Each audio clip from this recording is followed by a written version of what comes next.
Hello everyone. This is the first ever in the series we're going to do on podcasts focused on skills in the engineering and manufacturing space. Today I'm talking to Mhairi Brown. Could you just do a brief introduction to explain who you are, what you do?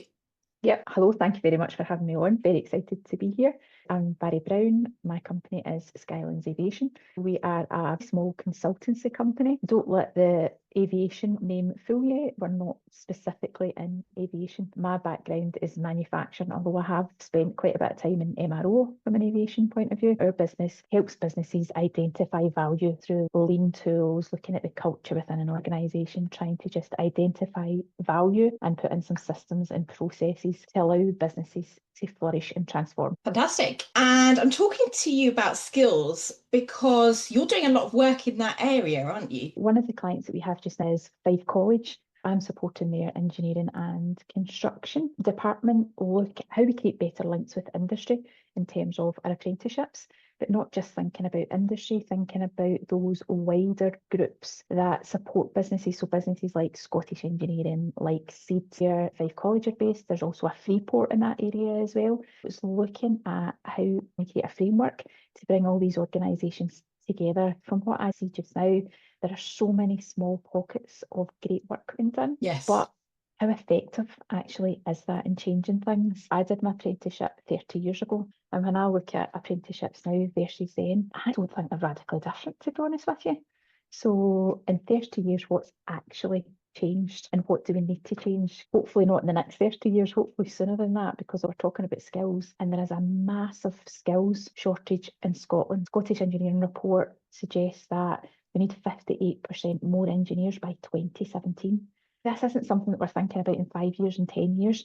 This is imminent. As a country, we've got a collective problem, so therefore we need a collaborative solution. And that's one of the things that we're trying to look at from a Fife College point of view. How can we start to make sure that we have all the right people engaged in these conversations and create a framework? That would be my ideal, that we could have a framework to support apprenticeships, colleges and industry.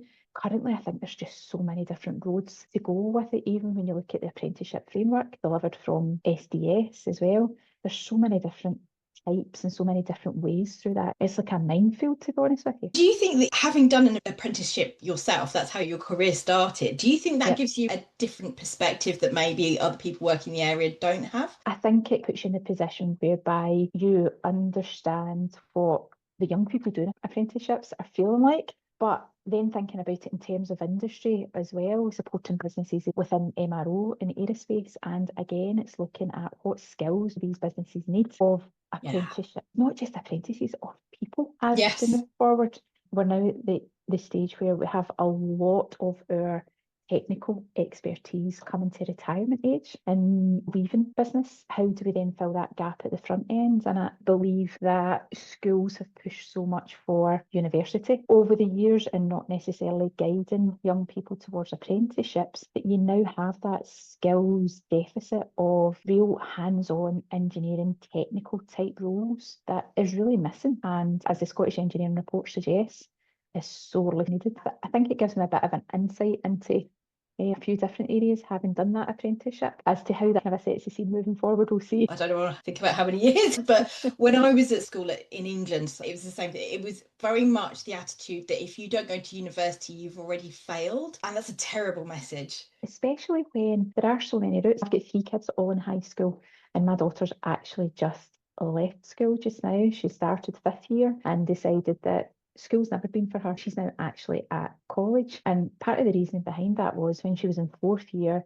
you can do national qualifications, that you can go to college on day release. She did that last year, which opened up a different world to her, to be honest with you. So I think there are great things like that now that schools are doing to allow young people to see different routes to things. But from my own kids' experience, I still think there's far too much push towards you've got to go to university, and not that there's anything wrong with that. I myself went on and then did my degree later on, but I think from an engineering and technical point of view, I definitely think that is a really great way to go. Yeah, agreed. What struggles are you seeing colleges are facing? I think funding is a big issue. Everyone's affected by the cost of living just now as well. But I think funding is the big thing. If you think about engineering specific colleges, we're welding, milling, turning, the cost of material that goes into that, the cost of equipment for that in itself is a massive investment for colleges. But then the funding route that comes in the back end, this is obviously something that I've just started recently looking at. That funding route is, I think you need to be a Philadelphia lawyer to actually try and understand how that works properly, because there are so many different routes to it as well. Although there's funding available, what percentage of that funding does the college actually see? Because if you think they've got their infrastructure, they've got their lecturers, they've got just the cost of consumables from an engineering point of view must be massive. I think that is definitely one of the biggest challenges. That's obviously something that we need the government to step in. I know there are lots of great conversations happening about that just now. It's just how quickly that can then come to fruition when we go back to we need 58% more engineers by next year. That's a terrifying figure. Clearly, we need to address it. Just thinking back to my career, I don't know if this is still an issue, and I don't know if it's because they weren't the college places or because they themselves didn't want to put the effort in. Early on in my career, working at the first big corporate engineering company, almost everyone over a certain age had come through an apprenticeship route. But we had a few graduate apprenticeship places, but not college apprenticeships. Do you see that as an issue? We're not doing as much as we were 30 years ago on that front, both business and maybe the college places. I don't know where the problem is. I think certainly from an engineering point of view, the great thing about an apprenticeship is, when I think back to when I did my apprenticeship, you get in different areas of the business. So you're not just within that one area. You build a lot of knowledge when you're doing your apprenticeship as well, and understanding how businesses work. I worked with Rolls-Royce some years ago, and they had lots of modern apprenticeships, but also a graduate apprenticeship scheme. Those apprentices had different routes within that business. It depends on the business, really. Back to the value conversation. Where does the business actually see value in developing? Rolls-Royce, for example, had an absolutely phenomenal apprenticeship programme, and Rolls-Royce was made up of apprentices. There were so many of them, and they're in different places across the world who did an apprenticeship 30 years ago within that business. I think it really depends on the value that businesses put on apprenticeships and how they want to develop young people. Another issue within skills in the industry is diversity. There's a lack of diversity. I think, casting my mind back a few weeks ago, it was pointed out that maybe we're not so bad on neurodiversity in the engineering sector. Maybe those of us who are neurodiverse might even be overrepresented. But everything else, we don't have enough diversity of thinking because we don't have a diverse enough workforce. I think diversity is a big thing for me.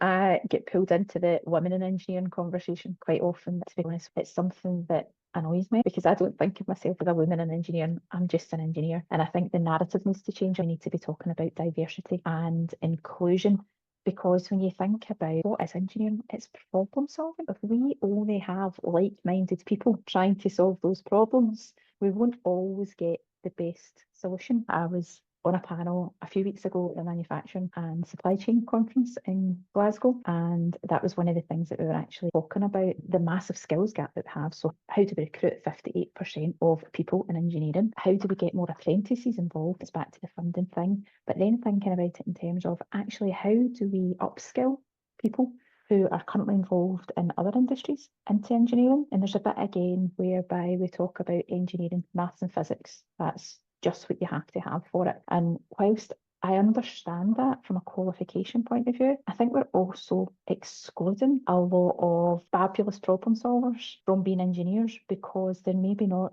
really good at maths and physics. I had to sit higher physics 3 times before I passed it, and it wasn't I was bad at physics. I just fell apart, never went into that exam. If I hadn't been able to get higher physics, my life today would look very different. I think there's a point of how we show the impact of engineering. As apprentices, we start out as one thing with a view of what we do, but when I look at my career, I'm a world away from where I was and what I'm doing when I started my career 30 years ago. So it's been able to show young people the different routes once you get into engineering, because it's a phenomenal career. It really is. Funnily enough, that's how I ended up as a marketer who works in the engineering space rather than engineer, because in England and Wales, it's GCSEs and A levels. I sailed through my physics GCSE, A level. Oh my word. Yeah, I was exactly the same. Exactly the same. So I went a different route. I was at the same conference that you were talking about. I was on a panel about marketing and how we help businesses in such a volatile environment. But skills came up as a question from the audience. How do we use marketing to get more young people interested in engineering? I talked about all the things I do for my clients in terms of employer branding. Paul Sheerin from Scottish Engineering, who was Yep. also on the panel, pointed out, yes, but we have a problem with the fact that aren't enough apprenticeships at the moment for the number of young people interested in doing apprenticeships, which I didn't realise was an issue. Yeah. And clearly, I would have thought that's low-hanging fruit, right? Yeah. That's what. Yep, we've got the numbers for SMEs. For every apprenticeship role we have, 17 applicants. When that goes to larger organisations, it can be 35 people for every one apprenticeship place. When you think about it in terms of that, you go, well, it's not attracting people to it, because if we've got all these people applying, then they clearly are attracted to it in the first place. It's then how do we have that funding available, which is one thing, but then how do we have places available as well? If you think about colleges, historically, they're not very agile because they're bound by lots of rules and regulations, and the Scottish Qualification Authority also think we're almost in a dangerous place just now where we go, right, we need 58% more engineers. One, how do we get them? Two, how do we fund them? And then three, how do we create the capacity to actually teach them? Which I think is going to be the challenge again. That's why I think we need a collaborative solution. This problem affects the whole industry, affects their country. So how do we make sure that we put all the right people together and create a framework that we can provide the solution that we need moving forward? It is so on that panel I was hosting a few weeks ago, I started the chat of, are we actually too late? And I know that sounds quite negative. However, how do we get ourselves in that position? So if we think about the statistic that Scottish Engineering have said is 58% of engineers by the end of 2017, but the expectation is that 3/4 of those come from apprenticeships. So the other quarter, where do those people come from? Is it other industry? How do we upskill? How do we keep programs agile that can react quickly to deliver the number of skilled people we need? Wow. I didn't realise it was 3/4. That's a huge number we need. It's a massive number, isn't it? Huge. Yeah. And maybe some of the answer is the lack of places. It's not just apprenticeships, graduates are finding it hard to find places as well. Yeah. And we lose them to the finance industry loves engineering graduates. Right. Maybe we need to find a way to bring them back, because they obviously did engineering because they love engineering. How do we encourage them back into the sector? I guess it's understanding why they've left, isn't it? So Yeah. like, are there no opportunities then available for their degree when they've left? Do they have to move away from home and they don't want to move away from home? It's trying to understand the dynamics. Then they feel that they need to move industry. There's a lot more research to be done, I think. Definitely. Is there any more the industry, as in businesses in the industry, really need to be doing to think about the skills gap? I think there's a few different things. It's very dependent on where you are as a business, the size of your business. I'm working with a small MRO just now, and they're very small, under 30 people. They don't have apprentices in their business currently. It is an aspiration that they absolutely have. Growing your own talent, there is no better thing than actually doing that. However, as a business, they're just not ready and prepared for apprentices yet. Part of what I'm helping them do is create that foundation and get the processes and systems in place, so that then when they do start looking at apprenticeships, you can actually support these young people in the way that they absolutely need support. There's a brilliant book that I like just now, and it's Atomic Habits by James Clear. There's a quote in the book that says, you don't rise to the level of your goals, you fall to the level of your systems, which is so apt. So it's how, again, thinking about the apprenticeships, how can we engineer a system? We're problem solvers. We've invented so many things in this world. As engineers, there is an impact in most things that you touch on a daily basis had some sort of engineering impact. So when we think about what we do, surely to goodness we can engineer a system to actually support apprenticeships and businesses to try and reduce that skills. I imagine the easier route, a lot of the time, if you can find someone, is to find someone with the skills to hit the ground running, because it takes resources to train someone. But if we don't do it, there won't be any existing people with skills we can just hire. Exactly. And even if you think about apprenticeship programs as well, when apprentices are out in industry, they need a buddy, a tradesperson that they can be supported by as well, that they can be learning off of. And whereby 20 or 30 years ago, these skilled people were in abundance, They're not so much now because they're now retiring. How do we then think differently from that point of view? Is there something else we can do moving forward to be that person to support our apprentices within industry? I don't know the answer. I just think we need to start thinking outside the box and start looking at things differently. Maybe we need to target some retired people to help train apprentices. How do we look at this and think about the best thing to do as we move forward? We're going to have to think, the figures are such that we can't just carry on doing what we've been doing. We've got to do something different, haven't we? Yeah, we definitely do. You think about industry in Scotland, shipbuilding is booming in Scotland and it's on a massive growth trajectory. You think about energy, again, it's growing. Aerospace in Scotland as well. So there's lots of phenomenal opportunities. How do we make sure that we can align everything to see these opportunities properly fulfilled? There's so many amazing things going on in manufacturing in Scotland. It Yeah. really is a fantastic place for manufacturers. We're probably in a key position in the UK to do something. Fife College have got the first net zero sustainable building, education building. If ever there's a case of showing the impact of what engineering and construction can do, it's right there in front of you. And all these young people are going to be moving into this campus over the next couple of weeks. What a brilliant learning environment to be That's there. fantastic. Renewable energy and net zero in general, we are very much ahead of the game in the UK and Scotland. Yeah, it's just making sure that we continue, or at least keep up with it. One thing that kept coming up at the conference in Glasgow that we were talking about, what kept popping into my head is what can we do as marketers to help? Because we've got a certain skill set that maybe we need to be getting certain messages out to some of the target audiences to help the situation. I know a lot of people who'll be listening to these podcasts will be in marketing. What can marketers do to use our skills to address the skills gap? And I'm going to ask in 3 areas. Educators, that includes school, colleges, universities, etc. Back to again what I was saying earlier, where there's some brilliant initiatives out there. There's a company called the Primary Engineer, and what the Primary Engineer do is they've recognised that by age 14, I think the number is, kids have almost already formed what they want to do. So if you're talking to kids when they're actually going to sit their standard grades, you're already too late. You need to be talking to them earlier. The Primary Engineer actually do that, and they're in primary schools trying to engage kids in STEM and engineering activities, which is great. But how do you then continue that through? By the time you get to high school, you still have quite old opinions of what you should and shouldn't do. I'm going to give you a really good example of this. I've got twin boys and they're both doing Nat 5 standard grade physics just now. One of the teachers had said there's quite a lot of girls in this physics class this year, but that's just because the teacher's quite handsome. So when you think about, right, these are people teaching our children. I don't want my kids to think about, oh, they're only picking physics because that teacher's handsome. No, they're picking physics because they want to do physics, because they enjoy it, and because there's career progression that they see with it. So we've got the primary engineering in primary schools. But then what are we doing from a high school point of view? Allow that understanding of what's actually available out there. It's not just university. There are lots of brilliant college courses, and they should be open to everyone, not just historically, just going to let the boys go into physics. From a school's point of view, it's raising that awareness. So from a marketing point of view, I don't want to hark back to the manufacturing conference again, but on the panel that I was on, there was a wonderful woman, Joyce Onunga from John White, and that was one of the questions we were talking about engagement.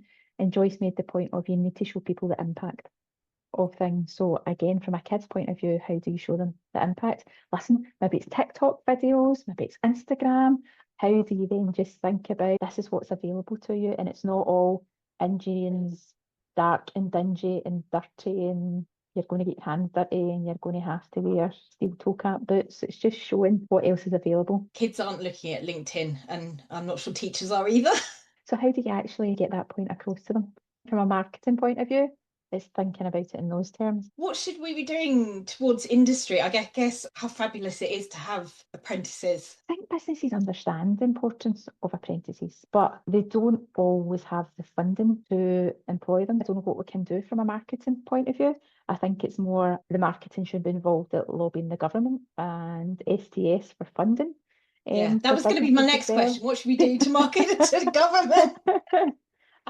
I kind of think those two gel together, especially when it comes to SMEs, lots of small businesses are just trying to get through the day, get through the week, get through the month. There's an investment in apprentices. Although that investment will pay off, it's then shown that development as well. If you go right, you've got a 4-year apprenticeship. At the end of that apprenticeship, you're going to get a job. But for me, it's not just a job, it's a career. How do Yes. you then show that career progression? Sometimes that can be quite difficult in a small business because it literally is a small business. There's not lots of opportunity for that development. So I think there's a bit of trying to look at how you can show apprentices coming out the other end and show businesses what that development actually looks like. Is there any funding that businesses may not be aware of that we should be communicating to them? Or I is it think just not there? there's funding there, but it's how much. This is something that I've recently started looking at myself, and there's quite a few different funding routes. And I know that there is some work going on lobbying the government to get more support for businesses to give them incentives to take on more apprentices. But again, I think that's just going to be a timing thing. I've got my work cut out for me. It's a massive problem, Yeah. right? But again, how do we as engineers go, right, okay, it's an issue as engineers, we're problem solvers. How do we then engineer that system to allow us to support the goal that we actually have? This is a huge area, but I really want to do my best to do what I can because Yeah. I'm very passionate about it. And I see that we need to increase the diversity. I knew there was a huge skills gap, but I don't think I appreciated the full, The the enormity magnitude of of the it, problem. yeah, definitely. And listen, I work within the industry and I didn't realise that either. It's actually crazy when you properly start looking at it. How do we fill that gap as much as possible? But equally as importantly, how do we make sure that this doesn't happen again? That's a Yep. really good point. It's well and good. Get loads of apprentices, and then 30 years down the line, we haven't thought about succession planning again. That's why I think we need to create that system that supports that. I'm almost putting a sticking plaster on my problem just now, right? I'm going to get my 58% of people by hook or by crook, but I'm then not thinking about, well, if I don't continue to do something, I'm going to end up in this position again in 5 years and 10 years' time. That is an excellent point. There was a point where post-war, in particular, for many decades after that, we knew we needed to improve skills. We were putting all this effort in, and then I don't know when it stopped. And that's the thing, isn't it? It's almost like trying to do a root cause analysis. So you're going, right, where did my problem begin? Because I think understanding that was going to help you prevent that happening in the future again. That's great engineering terminology to look at the problem. It's great to hear from you and that unique perspective coming from having been through an apprenticeship yourself. That's been Yeah. really helpful. Thank you so much. You're very welcome. I think the more people we can have talking about this and trying to actively change the narrative, then the better. So Absolutely. And I'll try my thank, best. thank you for taking up the cause as well. No problem. But if there's anything else I can support with or anything at all, just please give me a shout. Here to But get involved. I will put your details everywhere this goes out. I will make sure that your details are available so people can contact you for more information. And thank you everyone for listening or Thanks watching. so much. Thank you. Right.